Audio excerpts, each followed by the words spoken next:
Hormatly vatandaşlar, Sapara hoş geldiniz. Ya hoş bulduk Kemine salam. İyileşler selamun aleyküm.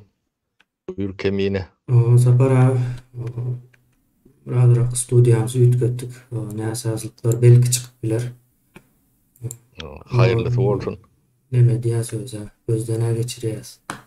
Çyklyklar ýa-ni şondan çykýar, bir ýola girýänçe.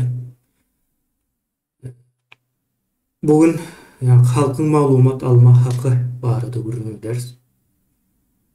Şonuň bilen bilelikde şu ýagdaýy düşündirmek üçin watan habarlary ele alalım.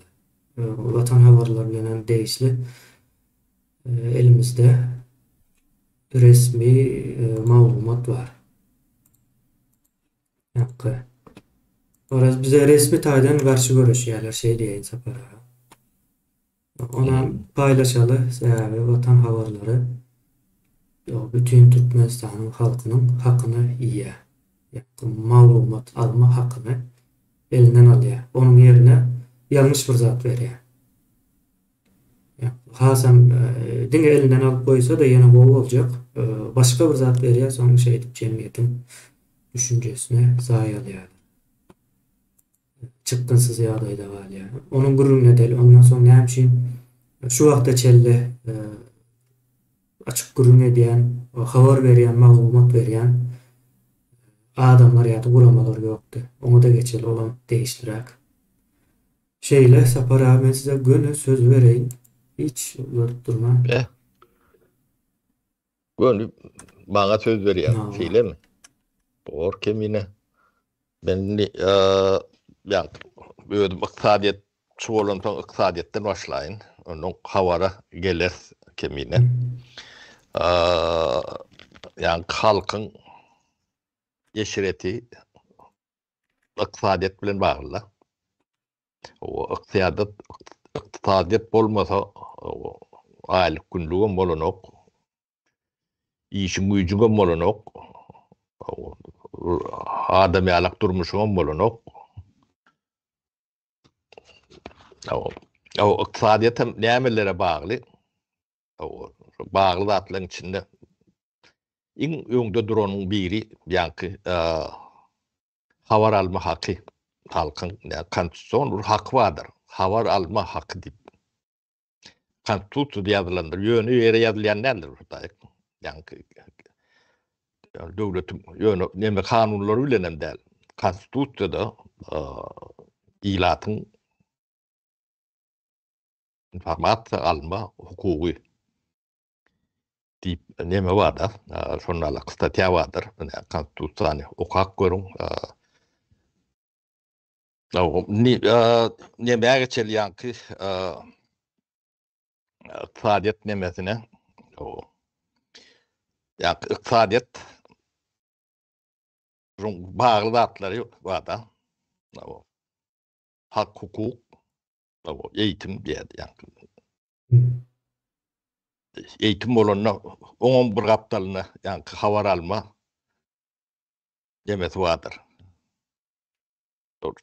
Haýytyna demeden de gapdalyna habar alma fatili bolýar da. Eýitim alaňda da habar alyp bilmeýän bolsaň ýydyly eýitim alyp bilen ok.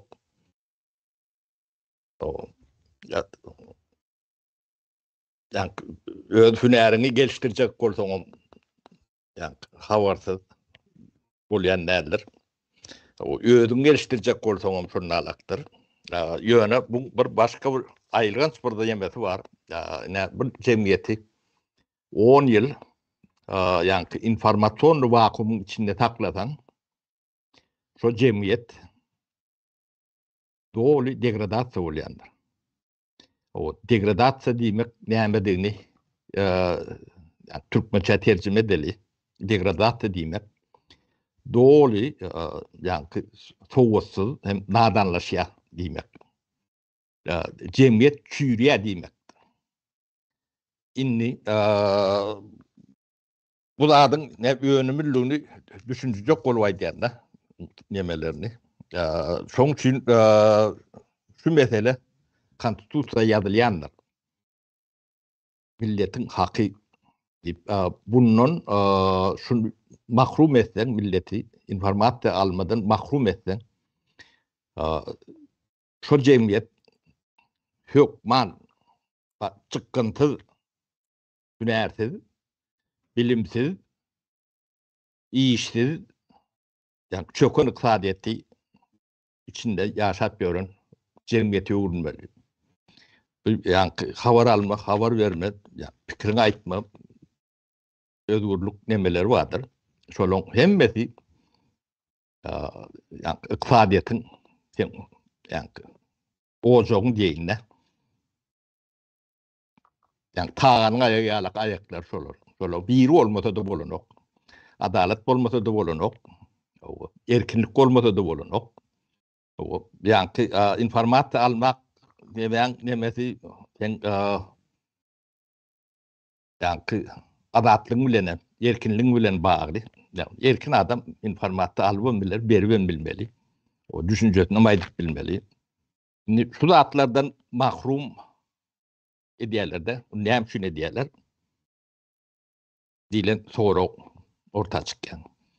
Şunu adamlar bizi informasiyadan mahrum ediyor, bilmez yalak. Bunu bir taraftan korkuyorlar. Yani düğün biz yani 6. addel var arada. Yani polisiyan, KGB'nin yürütülüştürülen addeller var arada. Gurrun edip başladık da. Şolun anırsından, her birinin anırsından şahsiyet, yani familyeler, konkret adamlar var.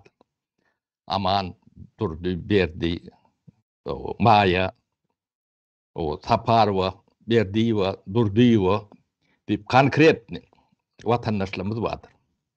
O vatandaşlarına birinciden profesyonel borcu vardır. O yüzden profesyonel borcu oluyor da. O da kanun ile demedilendir. O her nemeğin öz ustavında da yazılyandır. O bolmoludur şu zatlar. Son her bir vatandaşın vatandaşlık borcu vardır.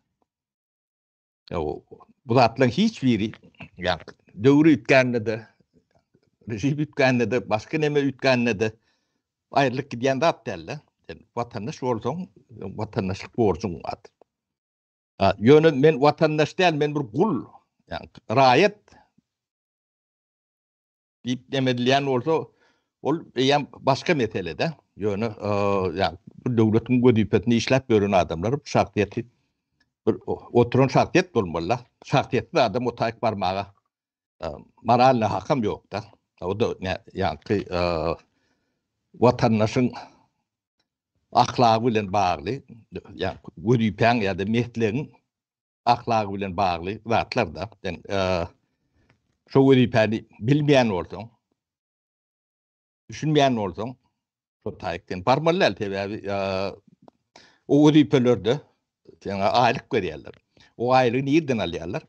Halkın tölen talgıtlarından alıyorlar da. Sen atan cütünün oylayan adam değil, baban cütünün nemedileyenim değil. O halkı teriştesin. Yine Türkmenistan'da bir haber alış, haber veriş terişte vardır. Vatan haberler deyip. Ne için bir deyip bir soru koymalı. Yani şu birim olsa o tayda yalan sözlep görmelilerle. Bir onun halkın haber alma hukuku var. O sana onu biri üstünden basıp berdirmeyecek olayan vardır.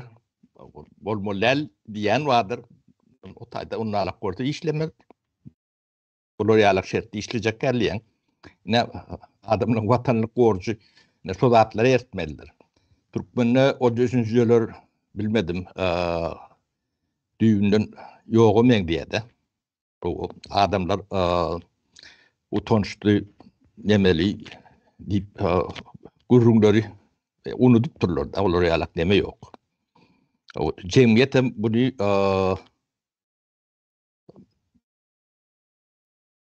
bilmedim korkudan mı, ürküden mi, düşüncesizlikten mi kabul ediyor da. Biz ne şu vatan havarlarından Türkmen hükümeti korrupsiya bilen görüşüyor diyen O yani baatlı sözlü demeleri eşlendir. Böyle ençeme tapar. Yani korrupsiyon, yani transparent diye de şeffaflık, açıklık yok yerde o korrupsiyon mevcuttur. Yani açıklık olmayan korrupsiyon yok edip bolan neldir. O birbirine bağlı hatta. İnni bir korrupsiya karşı görüşen ve yalan söylüyor. Bulurum şu yalanı halka inandırıyorlar. Her türlü yoluyla. O havar hep ne diyorlar. Bular yani dünyadan halkı informasiyadan ya maglumattan mahrum etme bir nemesi de bular olun beynine sayıyorlar da. Ne korrupsiya bu arada görüşüyor yani bizim yemeğimiz var bağımız. O hiç de para etti. Şu korrupsiya yani aydınlık olman, şeffaflık olman o da haber serişteleri bile gitmeliler. Onun karşısında görüşüp bulun o. Kaytam o haber çekli olsa korrupsiya da kâin olmalı. İki yani deme yalak. İki doğun yalak da. Onun şu adamlar milletin önünde ediyen cinayetlerine belki düşünenlerdirler deyip düşünülü kemine. Yani düşünmezlik bunları cezadan boşadır mı? Yok. Belki de bunlar bunun yetkisinin neyemediğini düşünenlerdirler. Onun yani birinci dememizde ayttık. Bir cemiyeti adından 10-15 yıl informasyon vakumda saklatan şu cemiyet diyem çürük yani doğru yarmam der. Doğru degradasyon oluyor. Degradasyon demek yani Türkmen cemiyeti bağvaraplı oluyor. Yani şu bağvarapta yani Sovyetli adamlarınız var ya yani arkada işte göründüm yani. Yine şolar oluyor. Ehli cemiyet. Donc bir dine bağvaraplı şonun alak olsa onu neşirlen ehli cemiyet yani bağvaraplı oluyor da. Bir cemiyeti degradir etmek bu yetkisini yani matematika yoğurup biliyorsunuz mu kebine? Ne yüzlerce milyar dolar. O bular 50-60-100 milyar uğurlap bilirler. Yani bunun ediyen nemeti yılla yüzlerce milyar önmeli, döremeli, nemelem ünlü alyalarda. 30 yılda näçe yetki berendir. O ne 30 yılla o sağın hacar nemeti yoktur. 2 trilyona yakın puldur belki de. O üstüne de halk hünersiz, kârsiz, işsiz. Onun demeni bir belli bir nemeden son yani cemiyet degradirden son orta grup neme garipliğin bir büyük nemetine iğneyede. Yani bir çıkkansız gariplik diyilen yalak deme iğneyede. Krizise. Ondan yani cemiyetin özü çıkıvan bilmeyen. Yani ne sen hiç sadet bolu nokta. Elinde hünerim yok, kârem yok, teriştetem yok, o sağlığım yok. Hiç sadım yok da. O şolar yalak maşkala kene. Gözüm şu trading class yani orta class bolmalı halkın hemmesem şonu alak. Bu yetkini adamlar gözüne alıp biliyorlar mı kan? Yani şu an Türkmenistan bir çüren cemiyet. O son çüremesinde de en ulu kömek veren de haber terişteler. Onun şu meslekte işleyen, bilen, özüne şunu yani meslek edinen döredücü adamlar var, ne düğünsiz artistler var arada, yumaritler var arada vurun ettiniz de. Ne son kardeş, soruyala kardeş nemeler kâin, taşınına da içinne de O on gurrunlu yani kemiğine bilen genişletmeliler. Solon kerdeşi var. İçinde de var. Taşında da var. Yani solon vatançılık borcu, yani profesyonel borcu. Sol pudokta hem için şuraya kemçilikler var. Yani gündeme çıkarmalı katlak solor. Yani sol adamlar o vatançılık borcunu, ya vatandaşlık borcunu ya da insanlık borcunu yerine getirmeyen adamlar hem ekşiğini bir yankı pırıl ya da bir idealini bir ne adam olmalı ne talabımız yok da yönü yankı şu atlaktaki ya da şu nemelere değişli adamlar okuması yazması ne olmalı bir yerlerde bilim öğren olmalı. Bilim öğren adamlar olmalı. Onlara düşünen ok diyten yanlış var. Yani düşünüp diyen olsa o da cinayet oluyor da. Yani, demeti şeylerek yani vatançılık borcunu ısrar bilen yerine getirmeyecek olan iyileşlerimizin tani katıken olmalı. Çıt yok da. Ne taşında ne içinde. Yani 30 yıl adamları yani şu hava teriştelerinin üstü bilen dizarın tir ettiler de. Misal için korrupsiya karşı görüştük deyip Türkmen'in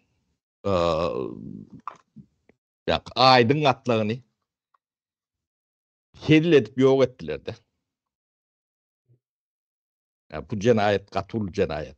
Öyle şun bir kaptalında o bir de karşı apadikse var diyen adamdan yemesi bilen o el bilen ettiler. Öyle katı kan adamını bayıldılar. Geçen adamlar. Türkmenistan'ın cemiyeti bu derece antat düşmeliler. Biz o şertlerini kabul ettik. O indi duruşuna bağırıp yurdun kellene çövremeli. Yöne bundan mağrik gidip bile bu betbakçılığın en son pellanatan değil. Şulon elinde yurt kalsa şu atki yani bağırıp sindromunun beline kalsa ne millet sizin ne ağrınız ne namusunuz ne edeviniz ne tertibiniz ne hileyiniz ne kıydınız avat bor sizin hiç tadınız avat bolmuyor. Çağağınız çağa mengdemez. Ayağınız ayağına mengdemez. Eğeriniz eğere mengdemez. Yani sizin şu havar demelerinin yani tuot bilen işleyen adamdan getiren yeri şu. Yani şu Türkmen cemiyetini. O biz onlara hiç yerde yani teyakkülçülük vermedik. Şu Türkmen'in yani şu vaatlarına bir tesir yani palajitil tesir eder ya neme. Biz bu işin uzman değil, o koşulşunda ok deyip kırarakta durun yerlerimizden ken yönü netice ortada. O döşlerini kalkıp görün nemelerim var da. O men halatlık radyasını işledim, men plan yerde işledim. O ne Türkmen'in o şu problemlerini o orta kemiğini çıkarmalılar. Men çıkarmalılar. O her kimin vatandaşlık borcu var. O meslek borcumuz vardır. Ya yerli yerden edilmelidir. Yani Türkmenistan'ın demesi vatan deyip o size de değişli. Ben şu yemeğini kemiğine katı bilmedim ya ben düyüplürek düşünce kod deme diyen dörücülük adamlardan gaty nerede? Ben demedinin. Hayti tarapda duranın tapawuty ýokdur. O bular daşdan düşmanam küýteden okda. Düşman daştan değiller sapara. İştaka düşman değiller o. İçindeki dönüp değil ya. Bulary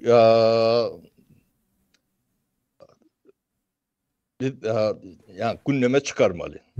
Bulon hemme jetiniň ady bolmalydyr. Ady, familiýasy, käri, hünäri bilen her nemäň milisiýeler diýdik, orgun işgärler diýdik.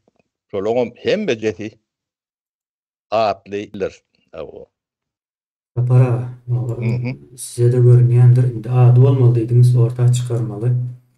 Diýdiňizde indi şu taýda çıkaraly. Açık bir suwutnamasy. Şu surata seredip durun häzir ýoşluk bilen gürrümle gelir.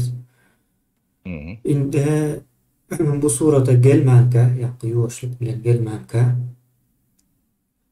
30 ýyldan bäri näçin bir ýurdun daşynda alternatifi bolmady.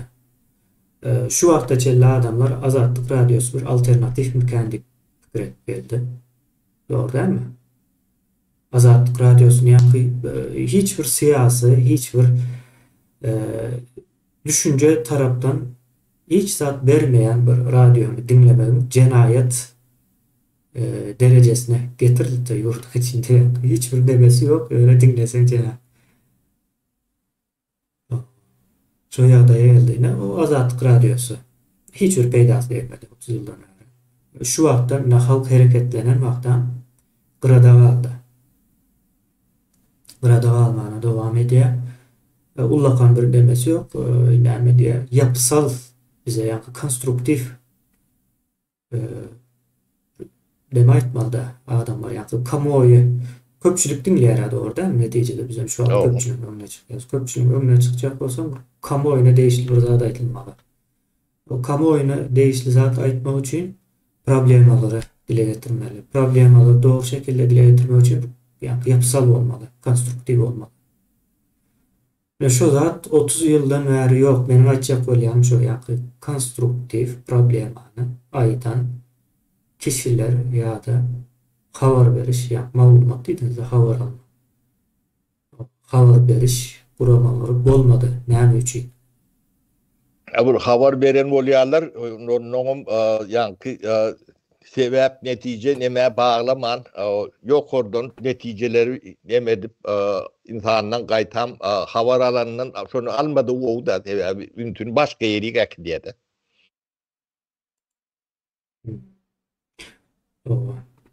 Onu bilwe diýerlermi, bilmäne diýerlermi, görüýte diýerlermi, onçosyny fakt görkezler. Her türlü bilmeme diýe, bilmäne diýe. Bir adam hem bilip bilmäne bilýär sapara. Belli bir derecede bilýär. O bilmedik zady bilen zadydan has köp. Ýöne etjek bolanlara da näşular ýala garşylyk görkezler. Hawa indi şoňa geljek men sapara.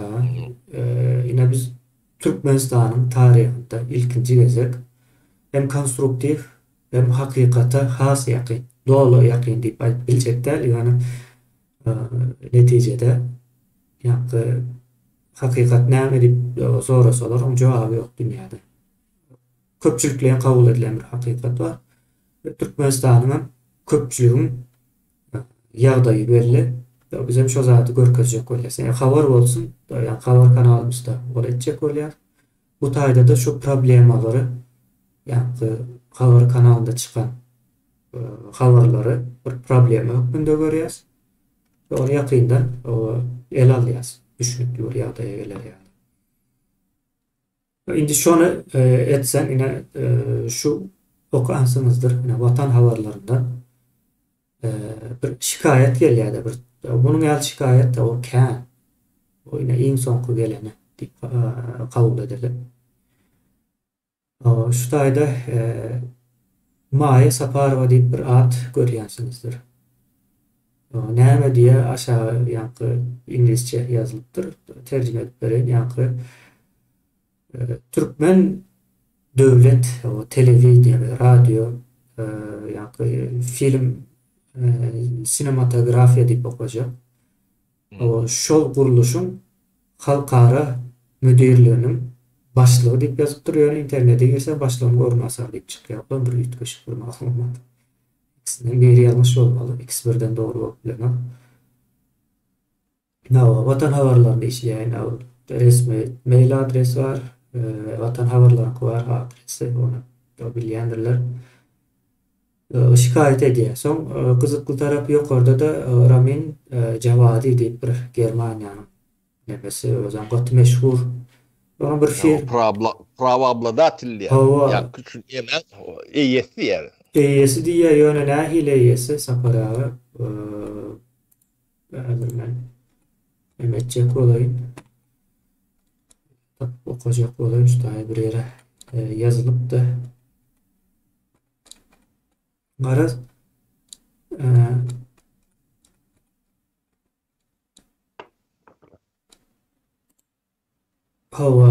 indi bu adam bir firması var, Xan firması var. O biri Remote Control Productions diye belirtsem Water Tower Music diye Xan'ı bir şu işlerle gızıklanyan. Bu adam gatı meşhur adam ya. Game of Thrones ya da Westworld yeni näme diyen yalıp. Gatı meşhur. İyi dünyada. Kesin deme diye kemine bir mikrofonu golayra oturyan mı? Ya da hareketlenmen oturyan mı? Bir neme var öyle. Sapara mümkün hazır. Yine mikrofonu yakına alacak kopyalar demetmeseniz sesleri ben demediyen sen aydören şu zatları aramızda YKC de ya ne jurnalist var ne edebiyatçı var ne döröcülük adamı var. Şolun birem yok, bir de öz gücümüzde bilen ediyatı. Böyle yaşaca oğlunlar bilen. Şoları öğrenip demedim. Son aydık geçeyin kemine. Indi gol gelýändir sesim. O. Sapara mikrofonu uzakka koydum bana bir yer açılsın diýip. Benim şahsy yerimden aldı şu an. Indi bu adam firma ýöredýärdik ýa-ni özüne değişilip ýa aslında özüm hiç haberim yok düşünüşümüz boyunca. Yani firma gidipdir, tavşırılıpdır. Vatan havarlarının daşındaki işlerinin köpüsünü Germaniýada alınıp barlayanlığına. Ondan ýalar bizim nemelerimiz. Vatan havarlarının şu halkara derejesindäki etmeli işlerini yani halkara derejesinde de näçe ne diýerler? 2021-nji ýyldan bäri sapara şu işe başladylar da bizim garşymyza görüşmek üçin. Bular mine resmi bir neme. Garşymyza görüşýändiginiň resmi subutnamasy. Indi talaby näme? Indi talabyny ýazýar bu taýda. Barsınız. Ya men demedäl ýa men dol meninki diýe indi meninki diýip aýdýany vatan habarlary. Bir adam maýa saparba çykýar vatan habarlaryny. O eýes men diýe emme zat men öndürýän, men orta goýýan diýe. Şu video. Yeni tepin ne medya kemine mikrofonun ne medya tolkun. Sapara size şeyle barýan bolmagy takmal. Ya mümkün onu. O size şeyle barýan Orada bolmagy. iyileşler aýtdyn. O ses gowy diýe iyileşlerimiz. Size neme mikrofon kulaklyk taksanız sapara. Yok bloklu. Skype. Bavolun bu kompüteri däl nemeden ok bu. Ay bolýas indiki geze neme ders. Bolýa. Sesine nemetjek bolan kompüterimiziň. Bolýa ýa dinleýici işte bolýa. Ya dinleýijiler eşitýän bolmaly o. Soň şu aýal diýelinde şu eýe çykýan şu videony aýryk diýen nämzat berilen videoda yani hakyky maglumat. Yani bularyň vatan habarlarynda nähili maýmun bolup ýöreşler, nädip halky alacak bolýanlyklary ol paralel bir dünýäni görkezýärler vatan habarynda. Emme zat güläle güllük. Yani o arkada arkadaşlı serdar diýilen propagandany o görkezýärler. O şonu alıp ine şeýle görkezýär diýsem, o bolanok ýanky halk hakykat tarapyny görmeliler diýär bu işin. O halk görkezleyen yalanların hakikat tarapını görmeli del diye. Bolup bilýärmi indi. Oňa da ine maýa saparwa. Resmi, şahsy, ýa-ni ýuridik yüz. Demek kemine şu yankı neme bildirýän, pretende bildirýän nemetinde kanalında ya da epizodunda o näme bilen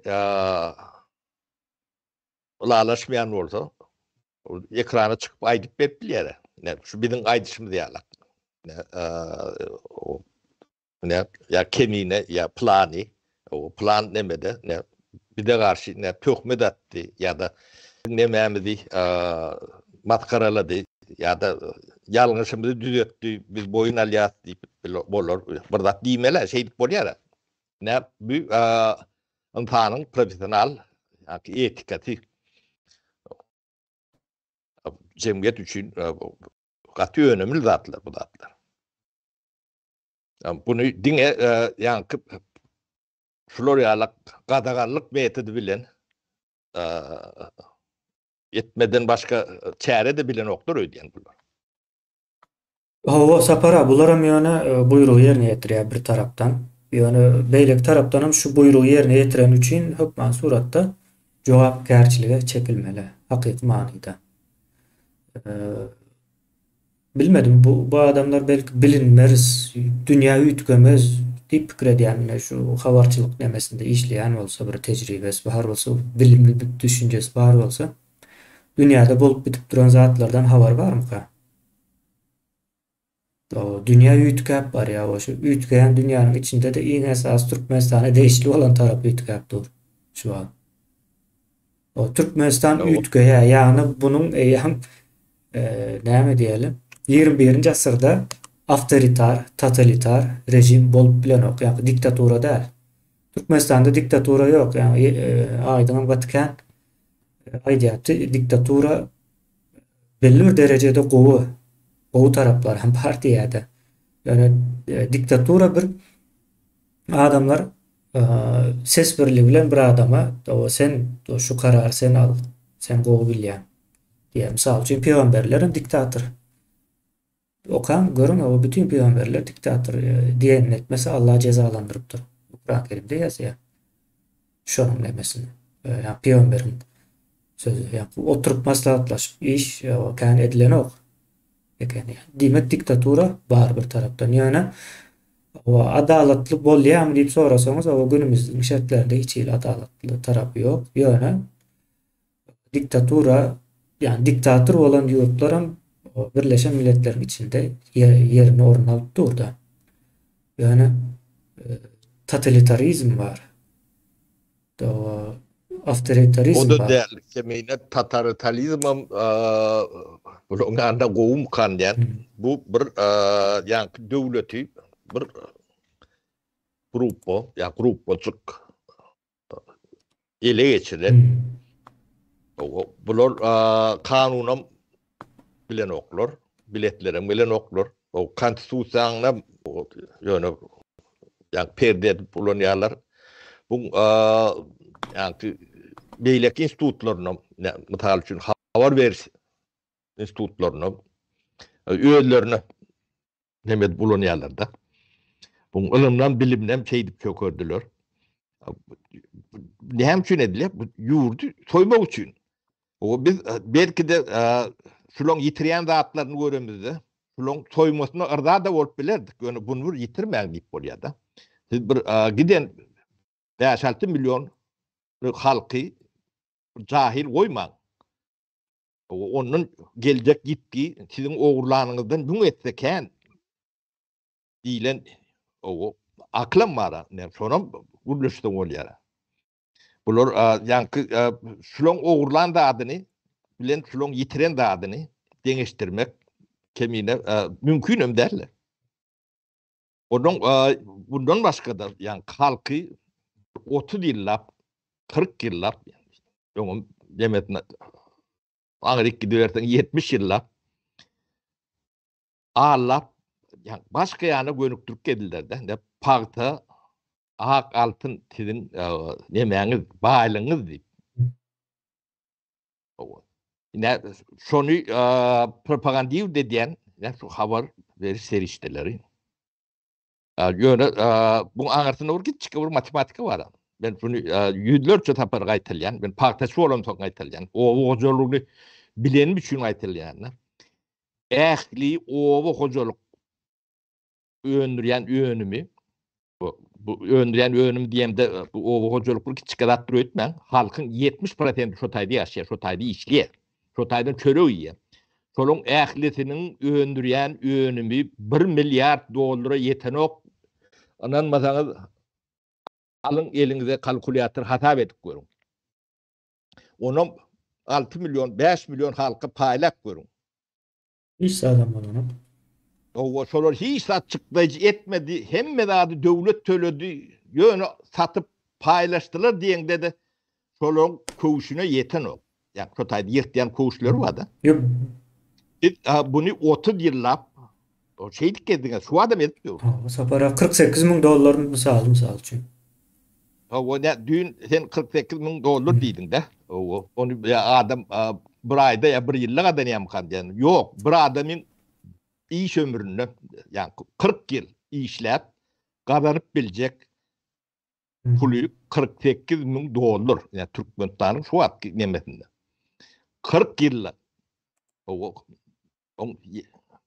yani 40 yılla yırtın kuşunu diyecek 48 bin. Ya 48 bin. Daşarı yurtta bir ulak alyalara 48 bin dolara. Ona 2 yılan ulanman çalışıp biliyor. Ne siz halkı şey ağırlak gezdiniz. Ne havar üniversiteleri işte. Sizin eden düyüp nemeğiniz. O halkı yankı netice sebep değilen dağıtlardan katı doklaştırıptılar da kemiğine bu yankı bu burada adın neticesi değilsen bu aşağı yanına akinemesinin onda sebebi şu diye de. Yok o sebebi mün yıl ağrıyık gidiyor. Şöyle oluyor. Ne şu dağıtları bilmedi yalak ne haber herişteleri manipüler dedip yemedi yani. Ne bizim üstümüzden arda yazmanı biliyor ya. Resmi bir arıza yazıptır. O bayağı hiç gidecek yerim yoktur. Sen yanında bu topur adamları işleyendir. Ne vakit gelir her kimi yani geçiğine böyle ayağından boyuna böyle ayağından atılyandır. Bu adaletin önüne hem beniz. Hem de demeni yönü iksanak bağvaraplığın üstüne samsık bağvaraplığın üstüne yaparsa o sihirlerini öğütmen. O her senin ağırtında afterları vardır. Onun Türkmenistan'da yaşat görünür vardır. İlki edilecek de ne kazanan olsanız son deklarasyonu etmeli olsun. O neyden kazanırsınız, ne için kazanırsınız, kaçan kazanırsınız, ne ilekşetlerde kazanırsınız, yurdun içindeki, daşındaki bağlılıklarınızın hem mecesin. Elementarını da attır. Yine aydınlık, havar üniversiteleri işçilerinin etmeli işleri sudatlar olur.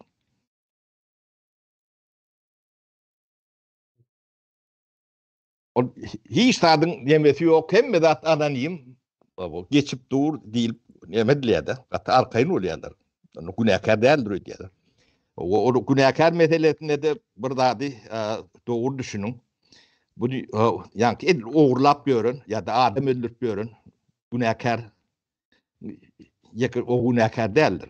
Olurdan has günahkar şu zatları bilen, bilip tesini çıkarman, seyredip oturan ya da bir arayılık etmemek görün adamlardır. Yani dünyanın bedbahtçılığı şolardandır. O ediyenden beter. Yani ediyen eder o lokan demesi yoktur. Bir yerde uğurlusu şu tayı bilir. Yönü şunu teredip kesin çıkarmanı yönler vardır. Onlardan yüngülör çağdım görürler yandır. belki de 100 milyonlarca adam. O käbiri publishing adamdır. Milyonlarca adam görülýändir. O da atrisatyny görülýär. Ana cemiyet çeyip jüýrendir. Onda şoň üçin şu 5 manat oğurlan näkermi? Ya şoňa seyredip duran. 10, 20, 100 tane adam. Aslında içinde. Ne? Yani Türkmen'in bedbahtçılığını iki tane tam sıra yüklep o kıratında. Sen oturacak olsanız olmuyor.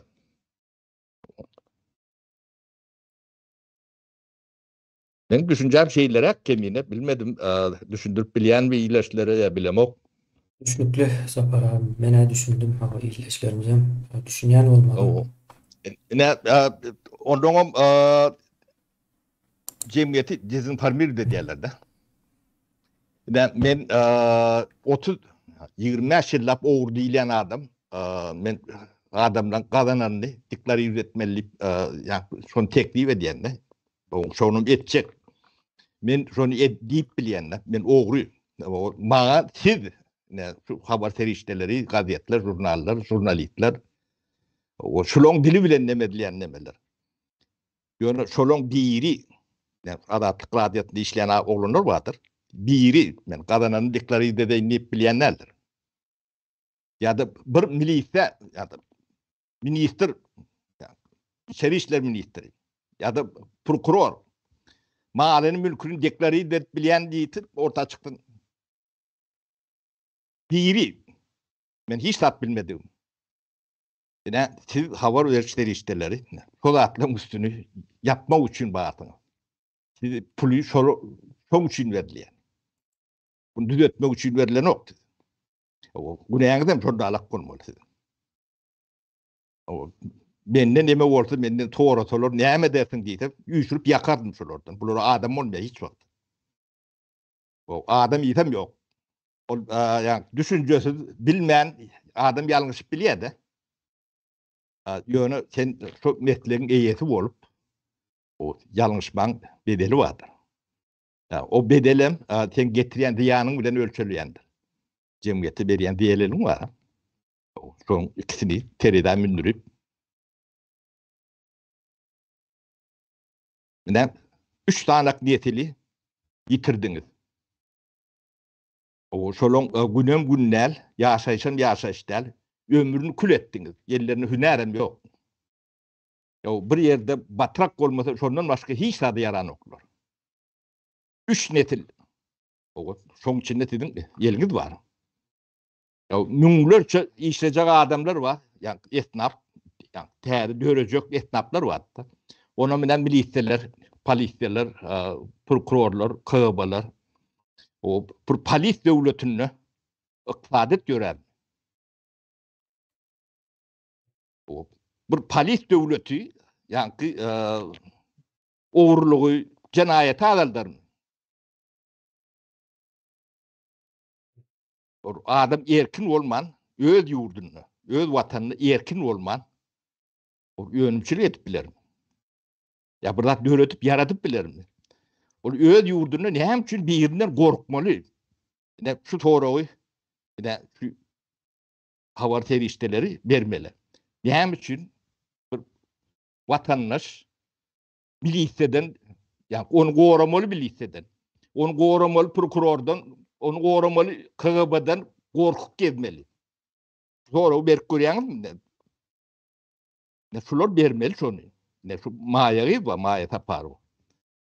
Adam bolsalar. Özleriň eline de hukuk var. O ekran var. Terişte var. Pul öwürler. Ne biz şu zatları yani öz jüýümizden terişdämiz bilen yani bir çäkilje mümkinçiliklerimiz bilen döretip berse. Sebäbi watançylyk borçunda düşünýär. Bu millete bir doğru yol orkacak bolup edýär. Bize aýlyk berýän ýok. Biz büyüğümüzden çıkart berýän. Yani pensiýamyň bir bölümini berýän. Ondan matan seyredip göräýin. O siz näme diýäňiz? Kimin puluna kime karşı hareket ediyor? O kimin puluna kimin karşıtın?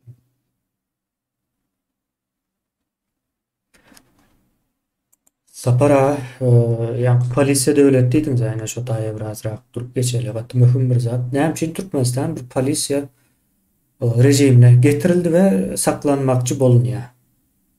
Şo soramady bu taýda sebäp.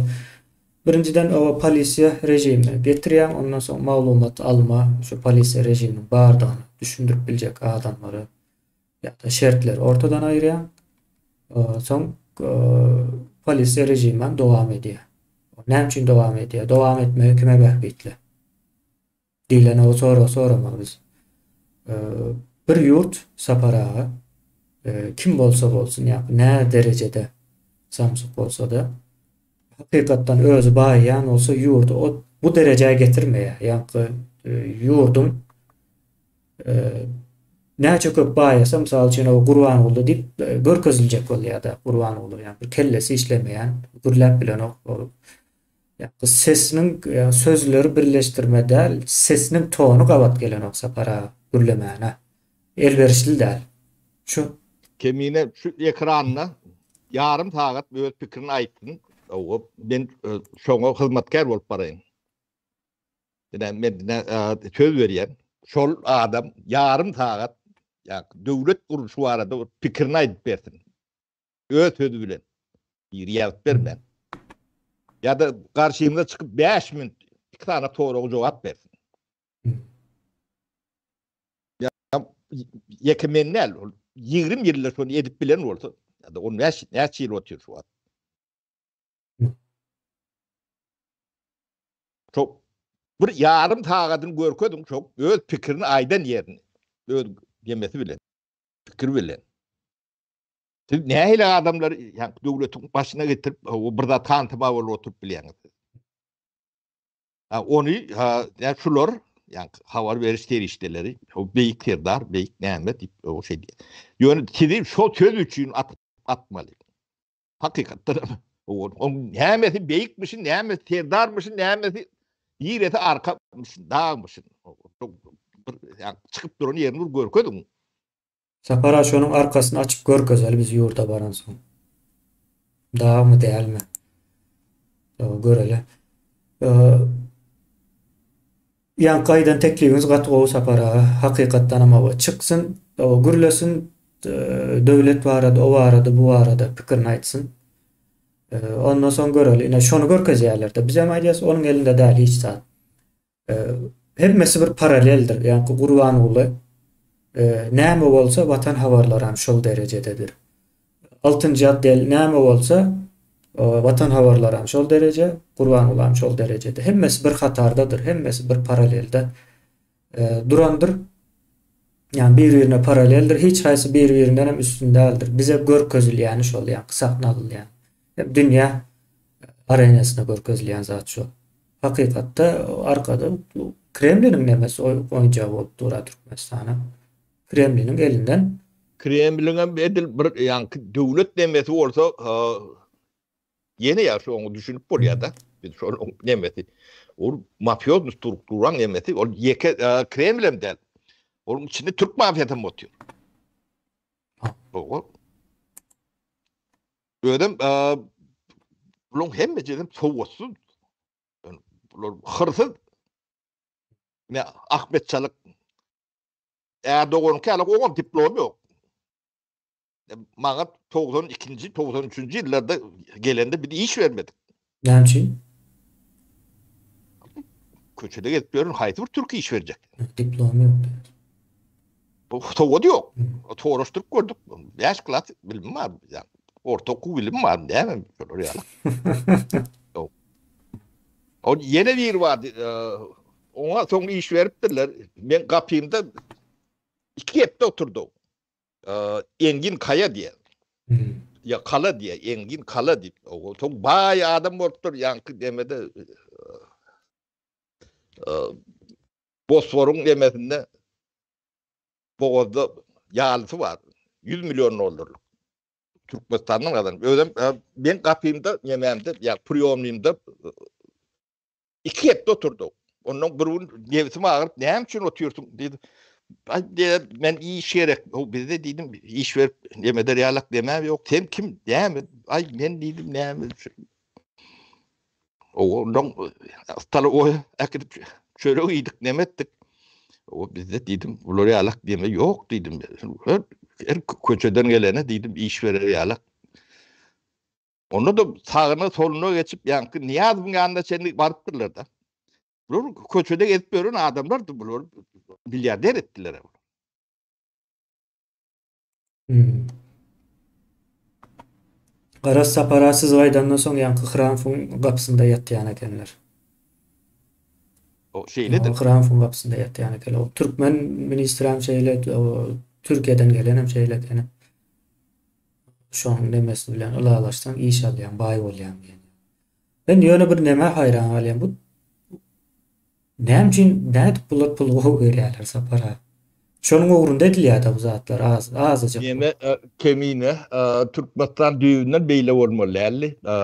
Türkmenistan'a bu zatlara düşünýän adamlar kendi ödem watançy yani milletçi, watançy yemelemiz kendi. Hadan meter şu bizim döwrümizde. Biz daha şu eýfariýa yani Türkmenistan garaşlygy galanyna bir şeyle ulu eýfariýamyz bar. Hıcıvam diýen.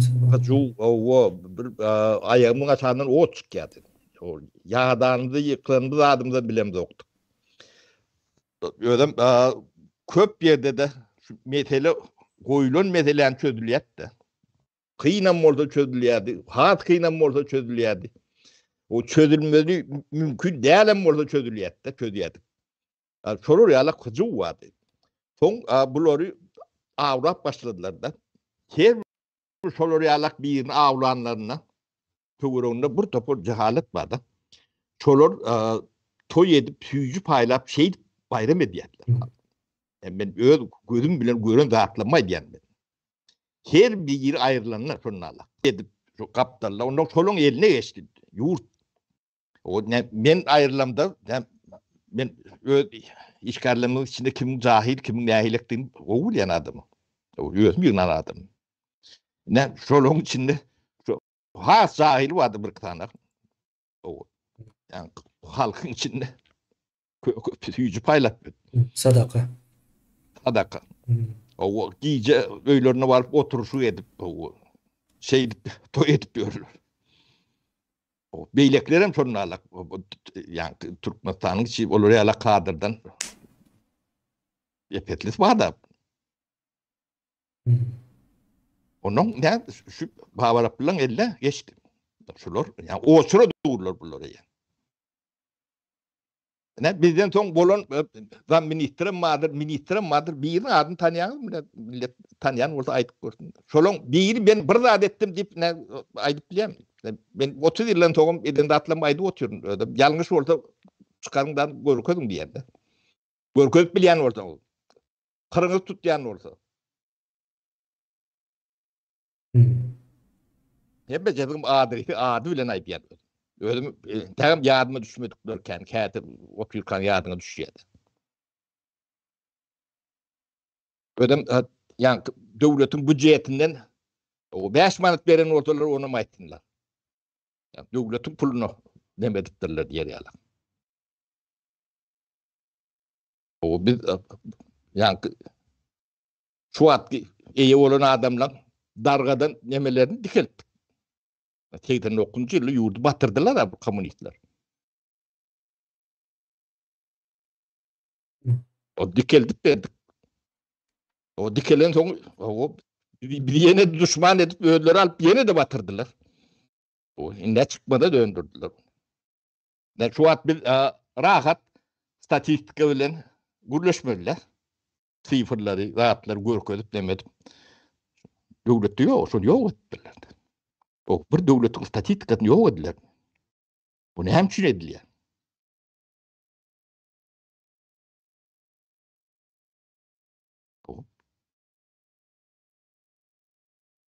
Tamam. Bunu edip görün zady. Ne şu habar berýän demelen. O şu zat görkezmeli zatlar şu. Eden adam men bunu etdim, beýtdim diýip görmesi. O gelişiklem derler.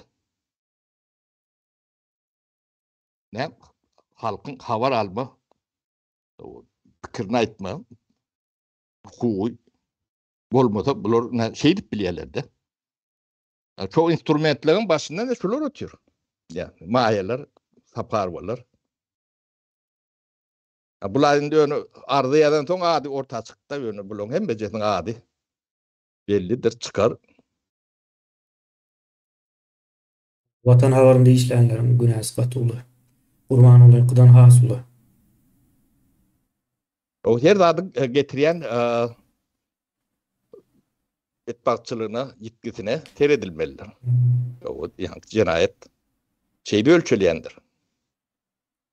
O bilmändir, gorkdum, nämetdim diýip näme ýokdur. Sapara Onun cemiyetiň nemesi wadyr kemine, torumlugy wadyr. Her bir şahsiýetiň. Ýa-ni jogapkärçiligi ýok, watandaş ýa guldur, ýa-da nadandyr.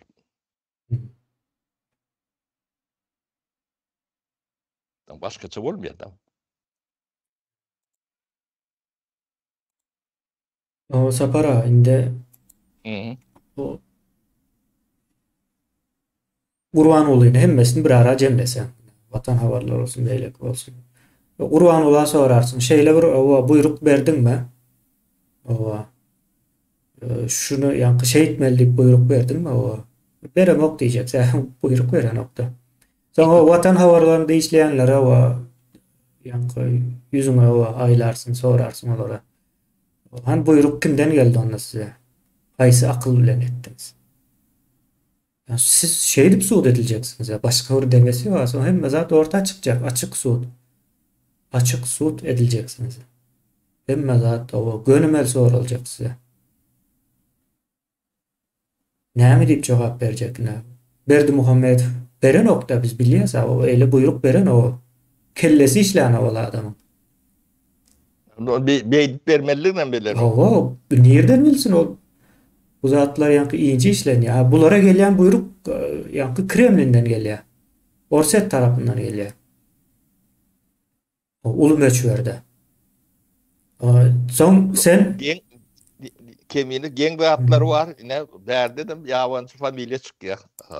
Yani altın atır varlarımızda da otaydanım onun eyeti yeni de ort kriz çıkıyor. O Türkmenistan'ın tapusu kimde deyip doğru orta çıkıyor da. Bu devlet kimin elinde? Şonu anıklap bilýäňiz mi? o sapara indi daşında yankı ayşın ziyal hemmesi daşında da içindekiler näme? Olar hizmeti ne diye.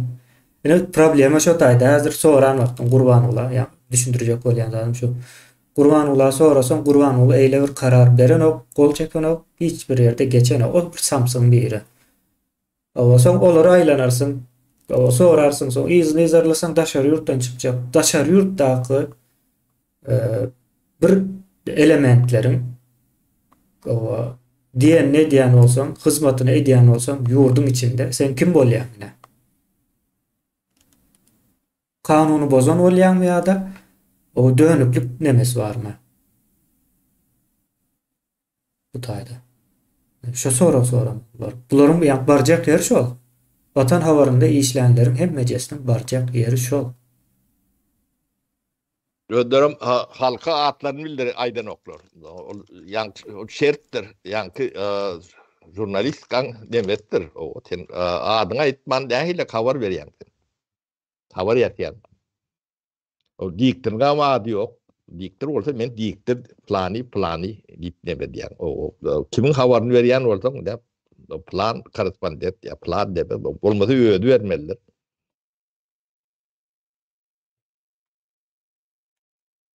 O illeşler şeyle umuman aydanda. Hep soru verdiler maýa näme Maýa nir o maýa nire de dip o aktaryp barars diýe. Türkmenistana barsak diýe.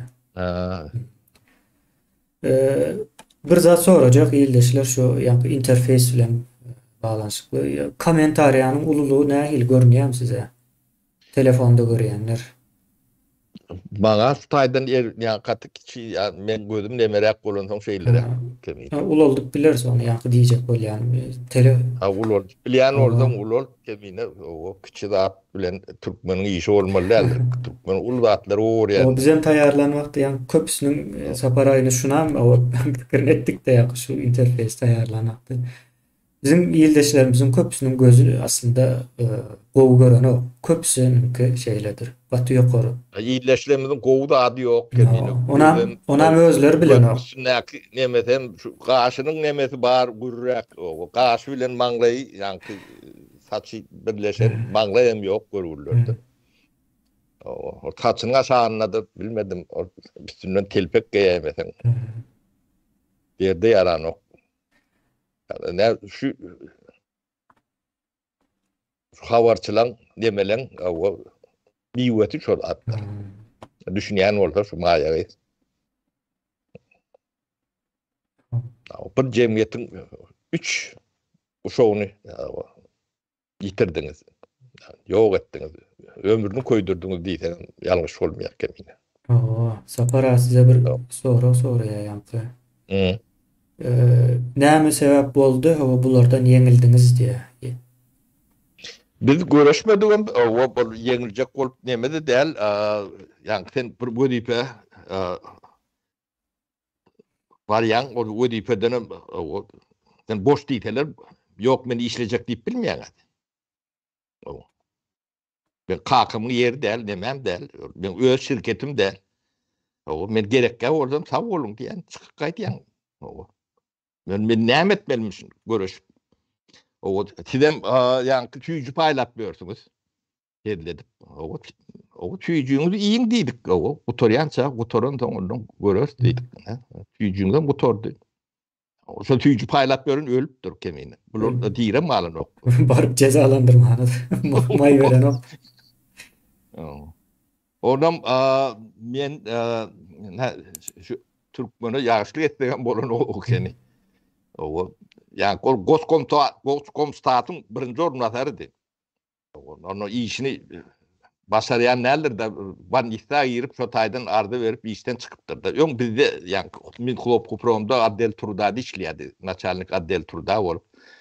Ol Adel Turda dilen yerde onun akılının bağdığını ya yoktuğunu demetip bolanok tebe o tayda o sifir koşup bölüp o demetip açot ya demetip bölündü at o tayda Tvorski iş eme yok.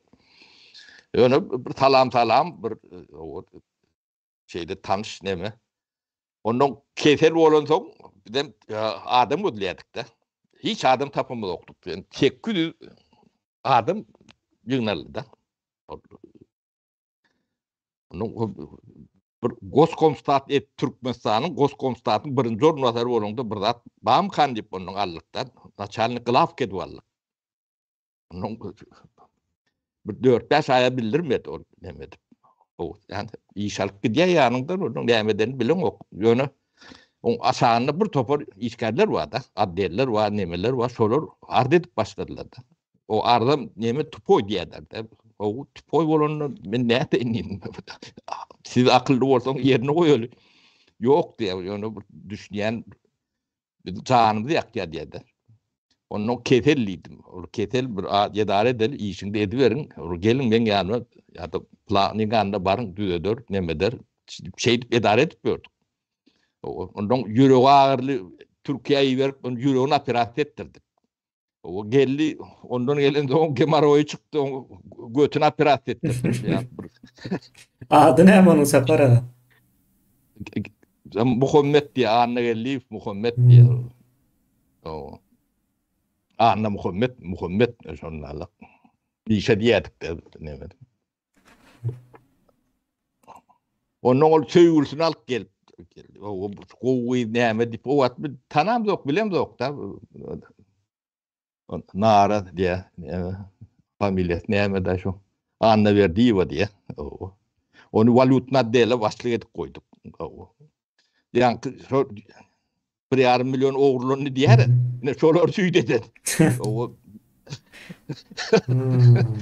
şol gol çeken ben valut olum dadım gören yok da o da atların bilen oklar yani pırkır tuğratına koturanlarım, kağıbatına koturanlarım bilen o. Şo at bilmeyen o hazır hicem yoktur o zatlar. O bizim kolumuz öğren o.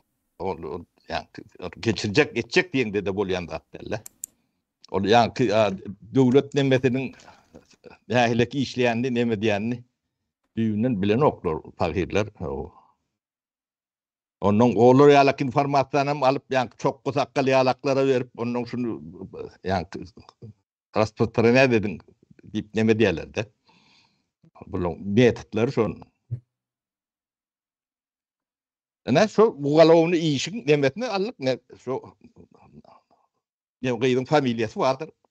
O sebep çok hap verecek konuşu vermeli.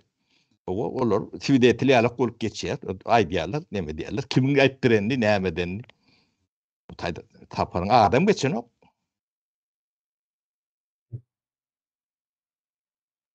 Ne bolup görün demeler. O yine de tarihe gittik kimine neme O temanı. temamıza vaktimizden boldu jemle verirsin. İyileşlerimizem yazdı sapara bir 30-40% ulaldars. Yazılan nemeden. Yine hem görürüz. Onda. O neme iyileşler köpüğün içinde daşınna o tapavdu yoktur. O bir özüňizi bir şahsiyet bir adam hata ediyen olsaňyz onu bilmek üçin käte bir aýna teredik görüň. Bir özüňizi görüp bilýän bolsaňyz adamsyňyz. Ýok araňyzda 4-5 sanak ýene özüňizi ýalak bir ba bolsa size meňdeş onda o işiňiz kyn. O borcuňyz bardyr. Watan hemme kişiň watandyr. O size gerek bolmady siziň çağalaňyza gerekdir. Onu siz gerek gelem diýip bilmeýäňiz sebäbi çağalaň onu islejegiňi, islemejegiňi bilip bilmeýäňiz. O şoň üçin her kim käbiriniň betlek borcu vardır. Bir etikat vardır, ahlaky vardır. Şoň öz nemesine, hatiratyna, watandaşlyk duýguňyň hatiratyna, watanyňyň hatiratyna bu zatlara goşulmalysyňyz. Kimi dili bilen, kimi bilim bilen, kimi gündeme çıkarmalıdır, kimi bilgitini paylaşmalıdır. Kim maddi yardım etmelidir. Yine bir bardat etmelidir. Bu hem bekşin vatanıdır. Vatan şu zatlar bolmasa yani vatan diýilen zat diňe bir yani tarladır. Yani ekin ekilip bölünen şoğra vatan o vatan olmayan. Vatan siz bilen bu odanlığım sizin içki duyguňyzy odan yani beýik millet bolmaňam demesi vardır. O beýik akıllı, gayratly, edepli, tertipli, ynamly adam, jemgyýet, millet bolmaň nemesi hemmece size baglydyr. Siz näýle içki dünýäde odan bolýarça, hereketleriniň odan bolýarça jemgyýetiňizde özüňiz çağalaňyz da şondalyk. Bu odan demesi var. Türkmeniň bu odan bir medeniýeti var. Geçmişte. Dünya nutku olup durun. Yani orta dağıtlarım göğün yerlerde. Ben geçmiş mağarada kendi gurrun edendin. Yani ortalar bilen kendi işleşiyorduk. Yevreyler, emeler bilen. Türkmeni analizi alak yani post-sovet demetinde hiç Respublikan kadrlarına anam bildirilen yeri katiyrektir. Yani ben 4 tapar yani Milli Prom dağıt bilen bolyan dağıtları yani Türkmenistan'ın büdjetinin bir 10% telefon bilen haýyş edip yani şu pulunu alıp bilýärdik de. Ýaş aýlyk, 3 aýlyk, 6 aýlyk kart. Bu onam abra diýilen zadyň nemesi o gaty degediler. O iş dünýäti diňe anam bilen abra bilen gidýändir. Anamyň ýok ýerine hiç önümçülük ya beýleki iş bolmasy mümkin nädir. Onu döretmelim, etmelem sizin özüňizsiniz. Onu saparaga kemine ya da başka bir edip bilmeýär edi. Diýonu gurrun edip bilersiňiz. Ya nusku bolup bilersiňiz. Bu da bir nemedir. Yani ben edip görün adamı näme size görüllü. Görüllü. Müňlerçe adama täsir edýändir. Onu bilmediyen mi? Bolmasa maňa gerek mi? Näme gerek mi? Ben yaşajağım, yaşan göreceğim gören. O 70 ýaşynda kur pensioner. O beni Hüre vakiden dedi şu tak gidecek. Hemen yok. Parça dengi dedi. Yönü yani imtihanlık demesi var da. Siz yine şu zatlara karışıyaz.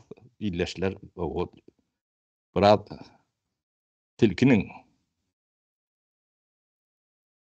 bu zatları düzedip bolyandır. Şu at düzedip bolyandır. Bunları iyicikle düzedip bolmuyor bu zatları.